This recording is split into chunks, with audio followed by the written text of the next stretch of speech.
Good evening, church, and welcome to our Sunday evening service.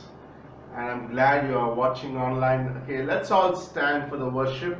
We have a beautiful service to follow. I'll just read one verse and then we'll go into the service. Okay, Psalm 46 verses 1. It says, "God is our refuge and strength, and a very present help in trouble. Even though the earth be removed, and though the mountains be carried in the midst of the sea, though its waters roar and be troubled, though the mountains shake with swelling, God is our refuge and strength." Now that's an amazing promise. Okay, what is our strength and what is our refuge? Is our God. No matter what's happening around us, God is our strength and He is our refuge, like a protection in these times. Okay, especially with the pandemic that's outside, God is our refuge and our protection. So we'll have a beautiful worship to follow. Let's pray and then welcome Sherry for worship. Father, we just thank you. We praise you, Lord. Give us a beautiful evening today. Anoint our service in a very special way, Lord. Even everybody who are watching online, Lord, give all of us tremendous attention to hear what the Spirit has to speak to us today. In the name of Jesus we pray. Amen.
You did not wait for me to cry out to you, but you clothed yourself in frail humanity. You did not wait for me to cry out to you, but you let me hear your voice calling me, and I'm forever grateful to you. I'm forever grateful for the cross. I'm forever grateful to you.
came on this earth to seek and save that which was lost.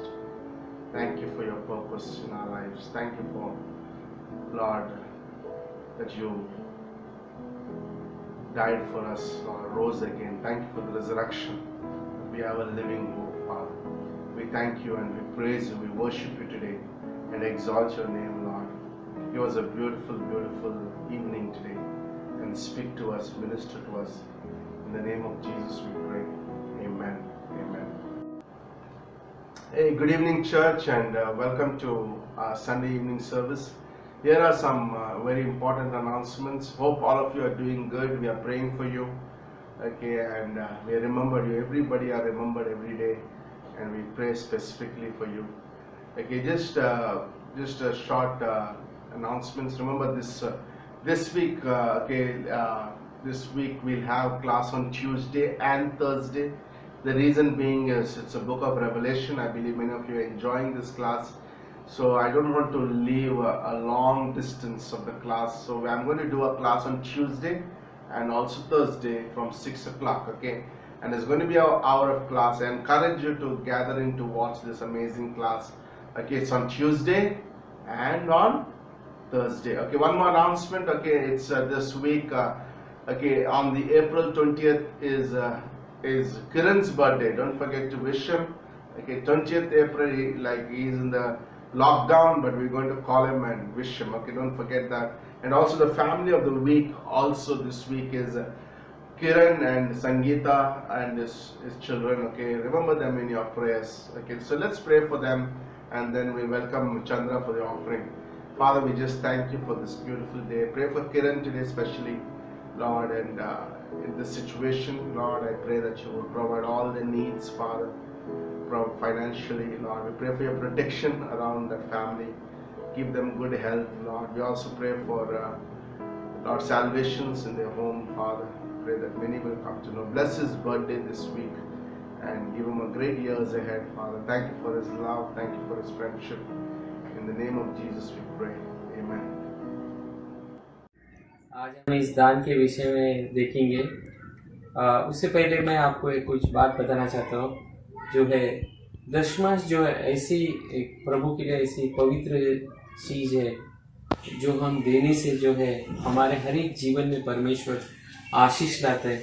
और यह सिद्धांत परमेश्वर ने उत्पत्ति के किताब में आदन के बगीचे में शुरू की और ये निरंतर चलता रहा और फिर ये खत्म होती है बाइबल के आखिरी किताब वो है प्रकाशित वाक्य में। तो आज हम इस दान के विषय में देखेंगे, वचन पढ़ेंगे निर्गमन का 13वां अध्याय और वचन 1 और 2। फिर यहोवा ने मूसा से कहा, क्या मनुष्य के क्या पशु के इस्राएलियों में जितने अपनी माँ के जेठ हो उन्हें मेरे लिए पवित्र मानना वह मेरा ही है। कि यहाँ पर परमेश्वर यहाँ पर बोल रहा है कि वह मेरा है, मतलब परमेश्वर इस तरह बोल रहा है कि मैं जो है हर एक चीजों का मालिक हूँ और परमेश्वर बोल रहे हैं वो मैं मेरा ही है सब कुछ। उसके बाद 12वां और 13वां वचन में हम देखते हैं निर्गमन का 13वां अध्याय में, तब तुम में से जितने अपनी माँ के जेठ हो उनको और तुम्हारे पशुओं में से जो ऐसे हो उनको भी यहोवा के लिए अर्पण करना। सब नर बच्चे तो यहोवा के ही है। और गधे के हर एक पहलोट के बदले मेमना देकर उसको छुड़ा लेना, और यदि तुम उसे छुड़ाना चाहो तो उसका गला तोड़ देना, पर अपने सब पहलोटे पुत्र को बदला देकर छुड़ा लेना। यहाँ पर परमेश्वर जो है 2 जानवरों का इस्तेमाल कर रहे हैं और इसमें बहुत ही खास सिद्धांत है। यहाँ पर गधा जो है वो अपवित्र जानवर है और मेमना जो है वो पवित्र जानवर है।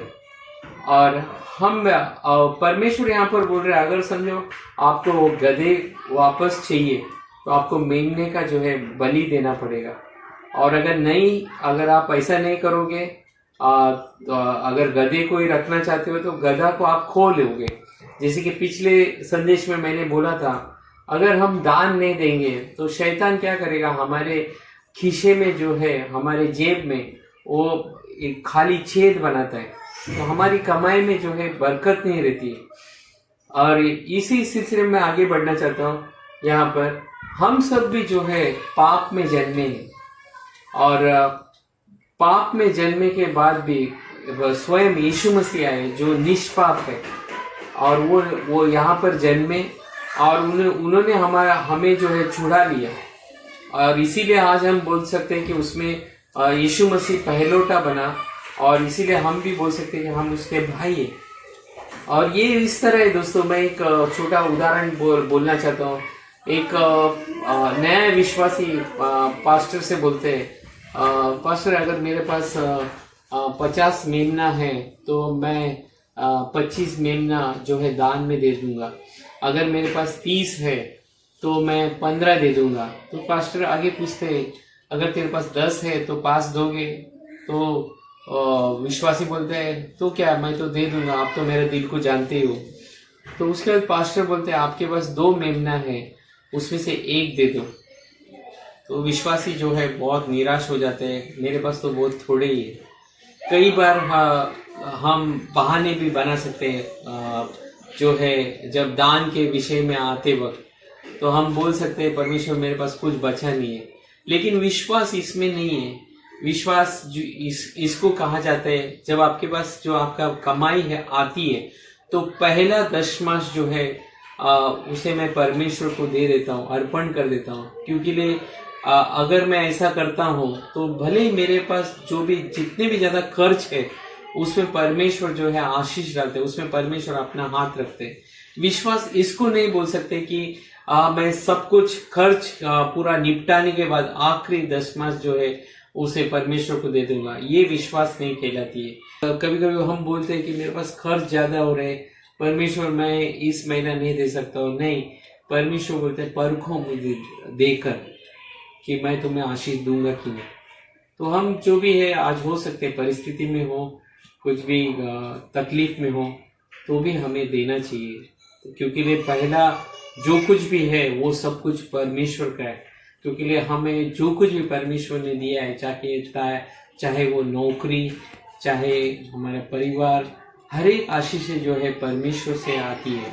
इसीलिए परमेश्वर बोलते हैं कि पहला जो भी है आपका कमाई का वो पवित्र है और उसे आपको देना ही चाहिए।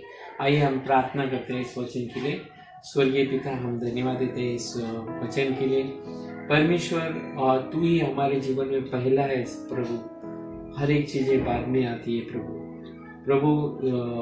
हर एक जो भी हम वचन पढ़े उसे ध्यान में रखने के लिए हमें मनन कर आशीष दीजिए प्रभु। इस वचन को और इस दान को भी यीशु मसीह के नाम से प्रार्थना करते हैं, आमीन।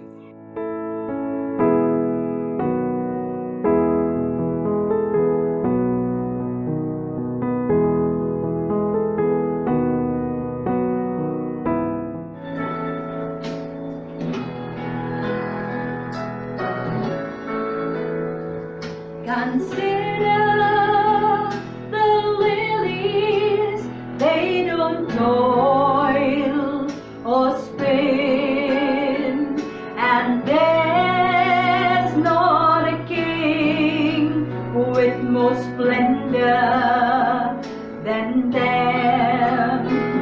Consider the sparrows, they don't plant or sow, but they're fed by the Master who watches them grow.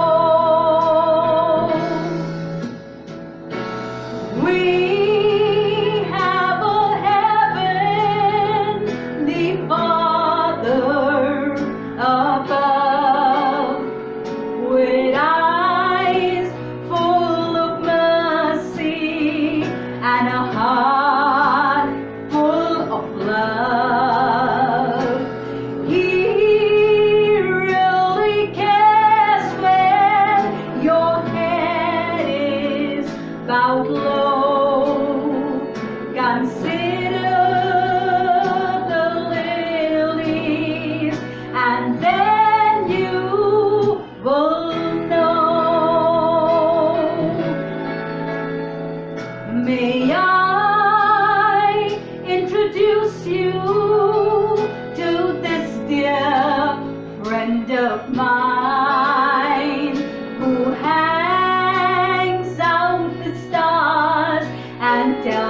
sun went to shine. He kisses the flowers each morning with you, and he's not too busy to love me and you. We have a heavenly Father above, with eyes full of mercy and a heart full of love. He really cares when your head is bowed low. Consider the lilies, and then you will know. Consider the lilies, and then you will know.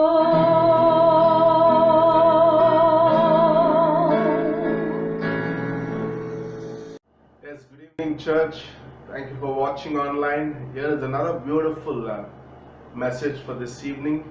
But before we go into this message, I encourage you all, as we do this series through the book of James, I encourage you every day to read the book of James and meditate and see what God is speaking to you in this book of James. Remember, we are studying this together. So we will learn some amazing principles through these books. I titled this series as the spiritual maturity through the book of James. Okay, so we'll go into the message starting. Remember, today is just an introduction message. Okay, like from next week, the message follows. Okay, this is just an introduction to the book of James, but it's going to be awesome. Okay, turn in your Bibles to James chapter 1 verses 1 to 11. Now James is writing this book. Okay, we'll talk about who is this James, but let's read the verses. James, born servant of God and of the Lord Jesus Christ, to the 12 tribes which are scattered abroad. Okay, my brethren, count it all joy when you fall into various trials, knowing that a testing of your faith produces patience. But let patience have its perfect work, that you may be perfect and complete, lacking nothing. If anyone lacks wisdom, let him ask of God, who gives to all liberally and without reproach, and it will be given to him. But let him ask in faith, with no doubting, for he who doubts is like a wave of the sea driven and tossed by the wind. For let not that man suppose that he will receive anything from the Lord. He is a double-minded man, unstable in all his ways. Verse 9, let the lowly brother glory in exaltation, but the rich in his humiliation, because as the flower of the field he will pass away. For no sooner has the sun risen with a burning heat, that it withers the grass, its flowers fail, and the beautiful appearance perishes. So the rich man will fade away in his pursuits. So let's pray. Father, we just thank you. Thank you for this beautiful evening. Once again, for this amazing opportunity to preach your word and study the Bible through a book. We thank you and speak to us as we all gather together to study the book of James. Give us deep insights from this book and help your servant to bring forth this message. In Jesus' name we pray. Amen. Beginning of the study of the book of James is something. When I was thinking as I was beginning to study the book of James, it's like having a travel plan. Like whenever, I don't know about you, but many years back in 2014, I believe, we did a mission trip to Himachal Pradesh. We are about 31 of us and little, and the youngest was like about 6 months, and the eldest was about 65 or so. And we made this trip, and many of you were there on that trip. And it's amazing But behind this trip, as before, many months before we planned the trip, I remember like Googling and finding out the maps and finding out which place to go and which is the right place to stay and which is the place to visit. And there was a lot of planning went behind the scene. Because of that planning, when we reached there, we enjoyed the whole trip. The reason I'm sharing this is I remember like in the same way, similarly, the best way to study the book of James is to answer also for us to like do a background about it, to know some questions, and so that we would, when we reach into the message of the book of James, it becomes easy for us to understand and enjoy this book. So for that, I just put in this introduction message like 4 questions we want to ask before we enter into studying the book of James. Okay, are you with me? So let's go. What are the 4 important questions we want to ask as we enter into this study of book of James? Remember, this is the study. We will go verse by verse or chapter by chapter, but we will study together. End of this whole series, you will say, thank you for this series, that we learned something. Okay, this is amazing. First question that we want to ask is, who was James? Okay, James, Bible says in that we just read now, James, a bond servant of God and of the Lord Jesus Christ. Okay, James was a popular name in those days. Okay, it is also a form of Old Testament Jacob. In fact, when you say the word in Yaqub, for Jacob is used Yaqub in Hindi, and also for James it's used as Yaqub, because in the Old Testament it's a form, in the New Testament is James. Okay, isn't that interesting? Also, there are several men who bore in the name of James in the New Testament. For example, James, the son of Zebedee, the brother of John, in Matthew chapter 4. Number 2, James, the son of Alphaeus, he is called another disciple in Matthew chapter 10 verse 3. Then James, the father of Judas the disciple, his father's name is also James, Luke chapter 6 verse 16. Now there's another James also that Bible talks, is the brother of our Lord Jesus Christ, and this is the James who wrote this epistle. Okay, so who wrote this epistle? James, the brother of Jesus, who wrote this epistle. But remember, he is so humble, and he calls himself as a servant of the Most High God, and also the Lord, the servant of the Lord. Yeah, he could have said, he could have boasted that I am the brother of Jesus, but he was a humble man of God. He starts his book as saying that I am the servant of the Lord. That's beautiful. Also, by the way, if you do not know, Jesus had brothers and sisters in the Bible. Okay, and one of them was John. Okay, for reference, you can go to Matthew chapter 13 or Mark chapter 6. You see the way Jesus is spoken about his brothers and sisters. Okay, but about James, what else we can know about James? In 1 Corinthians chapter 15 verse 7 indicate that Jesus appeared to James after his resurrection, and this convinced James to believe in Jesus Christ. Remember, until the resurrection happened, James was never a believer. But when Jesus appeared to James in 1 Corinthians 15:7, Paul writes, that's when James believed that Jesus was the Savior, and he accepted him as his Savior. James also became the leader of the church later on in Jerusalem. He was a pastor of the Jerusalem church. In fact, Paul calls him in Galatians chapter 2 verse 9 as the pillar of the Jerusalem church. Okay, church history also says in 62 AD, James was martyred. In fact, there was a Pharisee during that time who hated the life of James, the way he lived a Christian life. He hated so much that he took him up on the temple of the Jerusalem temple, and he pushed him up there, off the cliff, and when he fell down, they beat him up to death.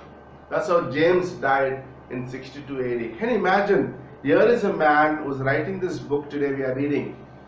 Okay, and then he must have been also a deeply spiritual man to gain the leadership of Jerusalem church in a very short time. Remember, he's just got saved after the resurrection of Jesus, and very soon we see in Acts chapter 15, he is the leader of the church. He is the pastor of the Jerusalem church, the main church that began after Jesus Christ. That's amazing. So this is all about James. Like the first question is, who is James? Like when we enter Himachal, where is Himachal? Now we will find in the same way, who is James? The first question we need to ask before we go into this book. The second question, I put it down. To whom did James write this epistle? This is another question. What is the purpose of our visit there? Okay, and that we come there, but whom did James write this epistle? James 1b answers, in fact, it says, to the 12 tribes which are scattered abroad. And he says, greetings to them. James wrote this epistles to the Jews outside of Palestine or outside of Israel. The 12 tribes can only mean the people of Israel or the Jewish nation, Acts chapter 26 verse 7. The word scattered in James 1:1 is diaspora, okay, which means in Acts chapter 8:1 and 8:4, when the persecution erupted in the Jerusalem after the many thousands of God saved, and the persecution erupted in the book of Acts, the Jewish believers who scattered around everywhere. Remember, they just didn't scatter and just settle there, but they scattered with the message. So wherever they went, they went. Some went to Rome, some went to Europe, some went different places, and they became churches and believer Bible studies. So those are the people where James is addressing this book. This letter also indicates that the most of the believers were very poor, and some of them were oppressed for their faith. They were being persecuted for their faith. So this is the group that James is writing to. Okay, this is very important to understand. The third thing, okay, this is the main aspect of this message also. Why did James write this book? Okay, why did James write this letter in the New Testament? So we learned who is James and to whom is written this book. Now third thing is, why did James write this letter? In the New Testament, every letter had a specific theme. There's a purpose and there's a destination. For example, Paul wrote to the Romans, the book of Romans. He wrote a letter to Romans saying that he is preparing for his arrival in Rome. There's a purpose why he is writing that letter. When he wrote Corinthians, when Paul wrote Corinthians, the book of Corinthians, he was addressing a correction or a problem in a church in Corinth. And Paul was addressing, that's the purpose he wrote the letter. When Paul wrote Galatians, he was writing, the purpose of the letter was they were a group of people who are living in legalism and also false teaching, and Paul was addressing that problem, and that's why he wrote that letter. So every letter had a purpose and a theme and also a destination where it's going. Like Corinthian letter went to Corinthian churches, and of course it went in every places. And finally James also had a purpose, a destination and a specific theme when he wrote the book of James. The purpose, this is what very important, okay. These are some of the things that are happening to these Jewish Christians. That is the reason James addresses this amazing book, okay. Jewish Christians have some problems in their personal lives, also in their local churches. Like the problem there that James came to know about his believers, where they're having some real problems in their personal life and also in the churches. Number two, they also gone through a difficult testing times. Remember, they went out as believers, they didn't have much, and also they have been tested for their faith. So these believers have gone through tremendous testing. We see that throughout the book, as we study in days to come, we would see like James addressing all these issues chapter by chapter. Then they were also facing temptation of the sin, and that's another problem that this church was going through. Also, some believers were catering to rich and others are robbing the rich. Okay, some are just only honoring the rich and some are robbing the rich. And some believers are competing for offices in the church, especially the place of teaching. Like everybody wants to be in that position in the churches that James is writing. Beyond this, one of the major problems in the church was a failure on the part of many to live what they profess to believe. Like they say they're Christians, but they're living a different life. So these are some of the problems that James is addressing in this book. Furthermore, There's another serious problem is with the tongue with these believers. Tongue was a serious problem, even to the point of creating wars and the divisions in the church. The people in this churches that James is addressing here, also have a tongue problem. Tongue problem is not a disease, but they didn't know how to speak and say things that would hurt people, and because of that there are divisions in the church, and also there's wars in the homes and also in churches because of the tongue. So in fact he addresses that aspect also in the book of James. So these are some, by the way, if you see all these problems in that James is addressing to, all these problems that today every local church goes through. Like, that's amazing when you read the Bible. Like we read the book of Revelation last week. We were teaching the book of Revelation. Like John was writing in the 100th century. No idea of how the churches would go. He didn't have any idea about Roman Catholicism that was going to come. But God, who is the Alpha and the Omega, He sees everything ahead. He knows what is going to come. He put everything in the book of Revelation of different types of different times of churches. In the same way, God knew, like, these are some of the things that the churches is going to face one day in this 2020, and this is, as we are reading and studying it, we can apply these principles into our lives and learn something through this book of James. Like, even today, like, why I say that, because even today we will have Christians who have no control over tongues. Is that possible? Yes, it's possible. It could be anybody. Like today we also have believers who rob the rich, and James is dealing with a very up-to-date matter, in a sense, like as if he is today and is writing this letter to us. So all these problems had a common cause. Remember, all these problems have a common cause. The common cause is spiritual immaturity. That is the common cause of this whole problem. By the way, why people say things, why they are struggling in the temptations, why they are like they lose their joy when they go through testings, is because they have people have spiritual immaturity. These Christians simply were not just growing up. Like, this gives us a basic theme of the book of James, like where James addresses, the author addresses the marks of a maturity or marks of a maturing Christian. Okay, or the marks of a maturity of a church, whatever you call it. So he's saying the whole thing, the problem that we read in this is the immaturity in the spirituality of the Christians. And that could also happen to all of us, and at any time. James uses the word perfect in this, like he uses almost 6 times the word perfect in these chapters that we'll go through. He's not talking about sinless perfection here. He says about, the actual word is mature or complete. Spiritual maturity is one of the greatest needs in the church today. It's so important. Like, the spiritual maturity is the greatest need. We don't need, like of course we need prayer warriors, we need preachers, we need singers, but the greatest need is men and women who operate in spiritual maturity. When a church has spiritual men and women, you know what? The church would grow to another level. People will come and experience God's love. People will come into the church and experience grace. And there's an amazing union in that church, and God manifests in that church. That's amazing. So spiritual maturity is one of the greatest needs in the church. James in this book addresses, we can only be perfect, we can only be mature as we understand the perfect Savior and the salvation. This is very interesting. We like you can only be perfect and mature when you look to the one, or behold the one, and look at him and his life, and also the salvation, the work of his salvation for each one of us. When we understand what Christ did for me at the cross, it gives me a bigger picture for my existence on this earth.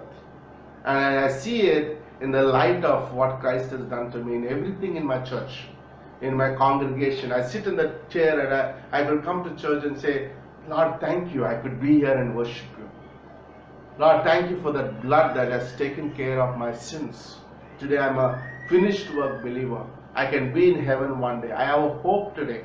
That makes a lot of difference. And James is going to say that, like, the only way you and me can become spiritual is when we behold Jesus Christ and the work of salvation. So that's the whole thing that James is going to address. So that brings us to our final question. That is the fourth question. Since the theme is spiritual maturity, it's time for all of us to examine our own hearts to see where we are in our Christian life. Okay, this is so the whole theme of this book is spiritual maturity. Okay, the best thing to do is examine ourselves where we are.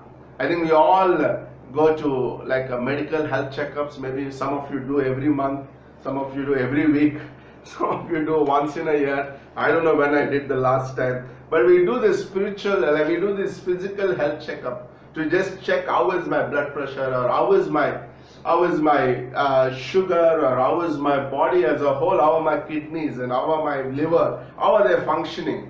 And these health checkups give us a perspective, and we follow a diet, and then we follow, and so that it helps us to live strong and still live long. Okay, this is amazing. But in the same way, we do also need to have a spiritual health checkup, maybe on a regular basis, so that to know where I am in my spiritual life.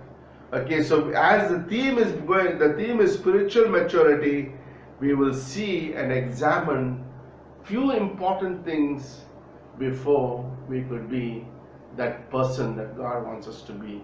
This is important. So the first question I need to ask before examining myself is, am I born again?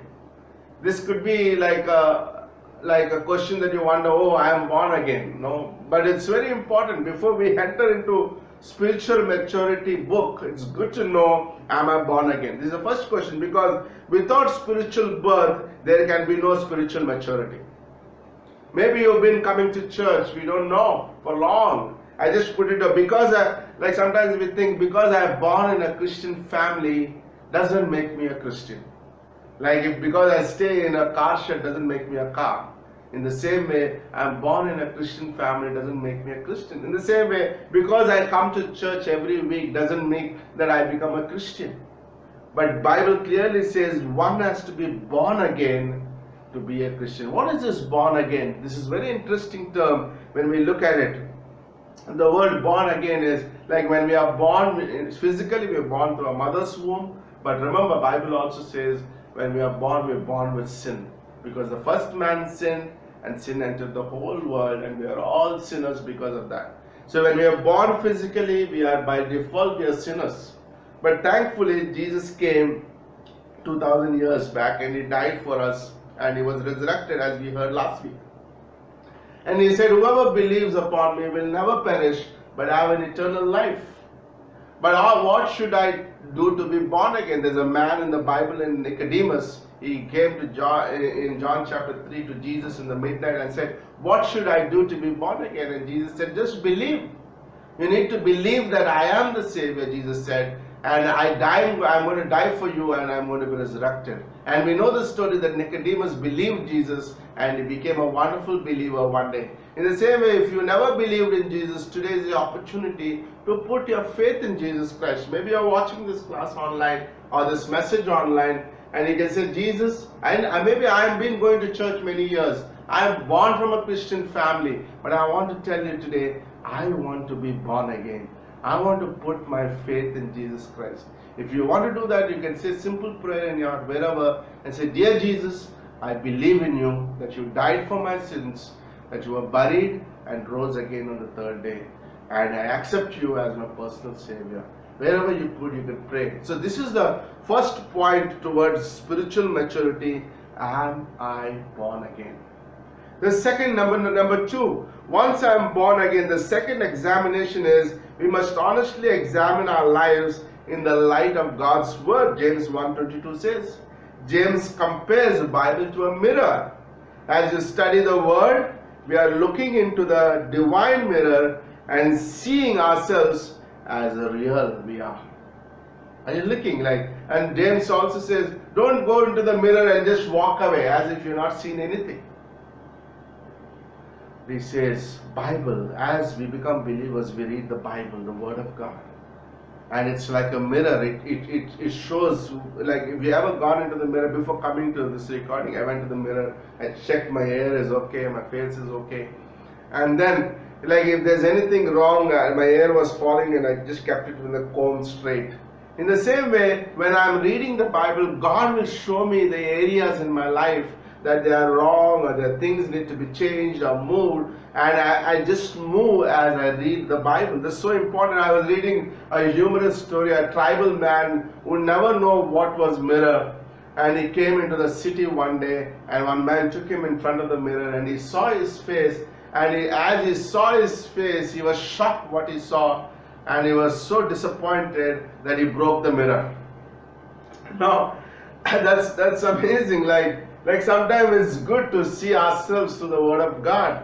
Our standard is not another Christian. Our standard is not a pastor. Our standard is not another preacher. My standard is not great men of God. My standard is the Bible, the Word of God. When I look into the Bible, God will show me the areas in my life which needs to be changed. And this is the good examination for our lives. To as a Christian, as we grow into maturity, number one, am I born again? Number two, am I every day reading the Bible and examining myself as what God is speaking to me? This is very important as we go through this series. Number three, the third examination is James 1:22 says, be doers of the Word of God and not hearers only. Bible clearly says, like it says, we must obey what God teaches us no matter what the cost is. God doesn't want to just be readers of the Word of God, but He wants us to be the doers. It's so easy. It's so easy to preach a message. It's so easy to do a Bible study. But the greatest challenge is to live that what I thought the next day in my day-to-day life. That's so important, isn't it? The blessing does not come by studying the Word of God, but doing the Word of God. This is so important. Like a lot of people say, I read the Bible, Pastor. I do things, Pastor. That's great. You're doing that. But the God is more pleased when we be the doers of what we read the Bible. This is very important. Like God may say something to your life. I remember many years back, I was doing my own thing. When I was leaning into this Bible, and I was reading the Bible, God spoke to me. I want you to change your direction. And I heard that voice and changed my direction. It could be anything for your life. My life would be different from your life, but God will speak to us. And as a doer of the Word of God, I will obey as God speaks to me, and I will move according to God's directions. Unless we are willing to obey, the Lord is not going. Unless we are willing to obey the Lord is not going to teach us. John 7:17 says. It's very interesting. If you want God to teach you some deep things, I would be willing to obey God's word. So our examination, before we go into the maturity, these are very basic examinations, because these are the basic things before we even think about being spiritual maturity. Am I born again? Number two, do I see myself as a word, as a mirror every day and compare with the Word of God? And thirdly, like my comparison is with the Word of God, the second one, and not with people. And the third one is I am the doer of God's word. I am really a doer of God's word. And then comes the fourth one. Whenever we are serious about spiritual growth, the enemy gets serious about opposing us. I'll repeat this again. Whenever we are serious about spiritual growth, the enemy gets serious about opposing us.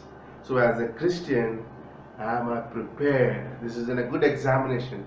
Am I prepared to face some trials and testings in my life? Jesus nowhere in the Bible promised that, you will not have trials and temptations. But Jesus said, in it I will come and I'll be with you so that you can come out victorious. If you and me are going to be mature believers one day, we need to be ready to face those trials, those temptations, those testings that will come into our lives. Life is not going to be so like a smooth road, but through God, when Jesus said to the disciples, let us go to the other side. But as they were going to the other side, they had storms. there was an encounter, there was a trouble, there were things that happened. But you know what? Jesus is the one who said, let us go to the other side. And Jesus promises the same to us today. He says, let us go to the other side. But remember, you're going to have trials and testing. Be ready, because I am with you. Lo, I am with you wherever you go. And that's an amazing promise. So, to really go into spiritual maturity, I need to examine myself to be ready to face those trials and testings. Romans 5:3 says, trials worketh patience. Now, I was reading recently of a man who prayed, God help me to grow in patience. And he sincerely prayed that prayer, that God help me to be sincerely grow in patience. And the next morning he was waiting for the train and he missed the train. And he was like few minutes late and the train left. And for next half an hour he was started grumbling about it. Why I missed the train, and he complaining and everything. And then after that the train came, and as he was sitting in the train, God spoke to me. You asked me to teach you about patience. And that's why I allowed that to happen, so that you would grow. But instead, no, you took that time to complain instead of learning in patience. Remember, be careful what you ask God. If you ask for patience, God is going to allow some troublesome people around you so that you will learn patience. Okay, if you ask for, send us trials, God is really going to send those things to test you in those things. You know, this is amazing, these are awesome. Okay, so as believers, be ready to go through trials and testing. Okay, in closing, these are some thoughts. Not everyone who grows old grows up.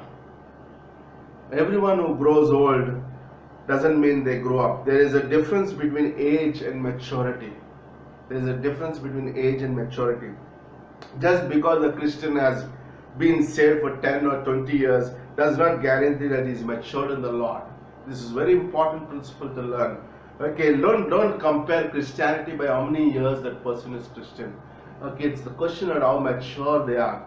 Mature Christians are always, how you know that a person is mature? Their lives, they are always happy Christians. There's a joy of the Lord in their lives. They're always useful. There's few things, okay? They're always joyful. No matter what is happening in their lives, the mature Christians are joyful. They rejoice, whether in trial or whatever they have or not have, they enjoy God. Number two, they are also useful Christians. Their lives are a blessing to not only the church, to the ministry, and also the people that they come across. Their lives are very useful.